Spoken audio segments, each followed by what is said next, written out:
Thanks भगत। यदि आप पहली बार हैं मेरे चैनल पर तो चैनल को अवश्य ही सब्सक्राइब करिएगा।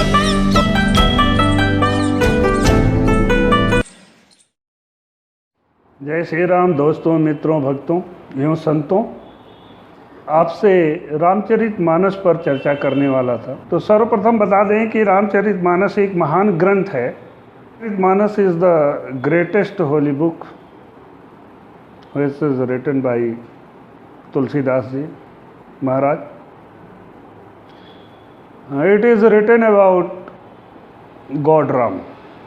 बहुत दिनों से मेरे अंदर ये भावना थी कि हम रामचरितमानस पर कुछ अपने विचार रखें। और हम समझते हैं रामचरितमानस एक ऐसा ग्रंथ है और राम जी का जीवन एक ऐसा जीवन है कि चाहे बहुत से बहुत बड़ा विद्वान बोले और चाहे कुछ भी कोई भी विद्वान अनपढ़ कोई गंवार फिर भी वो भी बोले तो सुंदर ही सुंदर लगता है। इसमें बुरा लगने का तो कुछ प्रश्न ही नहीं उठता। रामचरितमानस हम लोगों के बीच का एक महान ग्रंथ है जिसे तुलसीदास जी ने लिखा है। तो आपको बता दूं कि तुलसीदास जी का जन्म संवत 1554 में हुआ था और इन्होंने अपना शरीर छोड़ा था संवत 1680 में। इस तरह तुलसीदास जी महाराज जी 126 वर्ष जीवन जिए थे और 126 वर्ष में एक महान कृति हम मानव को ये दे गए। रामचरितमानस ग्रंथ का प्रारंभ तुलसीदास जी महाराज संवत 1631 में किया था और ये संपूर्ण हुआ है संवत 1633 में। 2 वर्ष 7 महीने 26 दिन लगे थे। इस ग्रंथ को लिखने में जो टाइम लिया था तुलसीदास जी महाराज जी ने वो 2 वर्ष 7 महीने 26 दिन।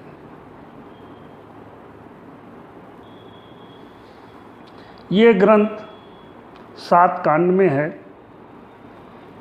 आप सभी लोग जानते हैं और जो हमारे हिंदू धर्म से नहीं हैं उनके लिए वो ये जान लें, ये ग्रंथ 7 भाग में 7 कांड में लिखा गया है। पहला है बालकांड, दूसरा है अयोध्या कांड,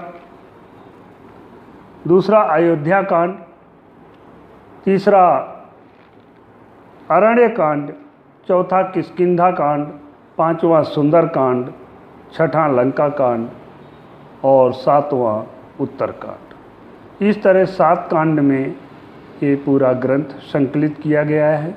आप सभी जानते हैं कि रामचरितमानस को लेकर एक तत्कालीन समय में बहुत विवाद उठा था और काशी में विभिन्न प्रकार से इसका परीक्षण अन्वेषण करने के बाद ये सिद्ध हुआ कि यह एक महान ग्रंथ है।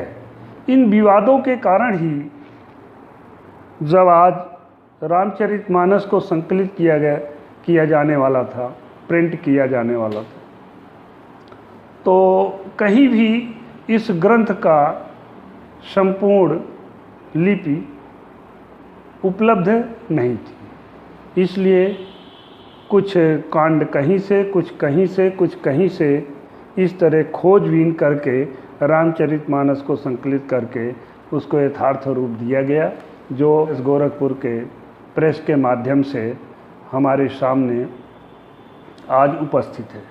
तो रामचरितमानस इस तरह विवादों में घिरे होने के कारण जो इसकी एक कोई कृति, जो इसका पूरा एक संकलन कहीं उपलब्ध नहीं मिलता। इसका बालकांड जो 1631 में लिखी हस्तलिपि जो अयोध्या के श्रवण कुंज में पाई गई, वहाँ से लिया गया है। अयोध्या कांड तुलसीदास जी के जन्म स्थान राजापुर से लिया गया है और सुंदरकांड जो सबसे पुरानी लिपि इसकी मिली है वो 1672 की है वो अवध प्रांत के दुलही नामक ग्राम में पाई गई और वहाँ से लिया गया है। और शेष सभी कांड जो है भगवत दास महाराज की कृति से लिया गया है। इस तरह लेकर इसका संकलन करके आज हमारे सामने गीता प्रेस गोरखपुर ने रामचरितमानस का एक स्वरूप आज हम लोगों को दिया है और जिसका हमें अध्ययन पठन पाठन करना चाहिए। रामचरितमानस एक ऐसा ग्रंथ है जिसमें जीवन के सभी पहलुओं का वर्णन है। हमें अपने जीवन में को कैसे जीना चाहिए, चाहे वो व्यक्तिगत जीवन हो, पारिवारिक हो, सामाजिक हो, देश काल का हो, सबका उदाहरण इसमें प्रस्तुत है। उस तरह यदि हम जीवन जिएं तो निश्चित ही हम यदि जी सकें तो निश्चित ही हम एक महान व्यक्ति बनेंगे, इसमें कोई दो राय नहीं।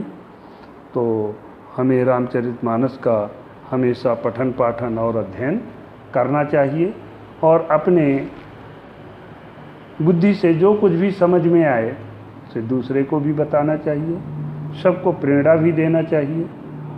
और इसी विचार से मैं अपने रामचरितमानस पे जो कुछ थोड़ा सा मेरी समझ में आया है वो मैं आपके सामने प्रस्तुत कर रहा हूँ। शेष में अगले वीडियो में प्रभु के नाम के विषय में अपने विचार व्यक्त करेंगे। वो है एक चौपाई है कि नाम निरूपण नाम जतनते सोई प्रगटत जिमि मोल रतनते, कि नाम का निरूपण यदि जतन से किया जाए तो पार ब्रह्म परमात्मा का स्वरूप प्रकट हो जाता है। तो इस वीडियो में है ये बस इतना ही। अगले वीडियो में इस विषय पे हम आप विचार करेंगे। तब तक के लिए खाते पीते खेलते खाते मस्त रहिए।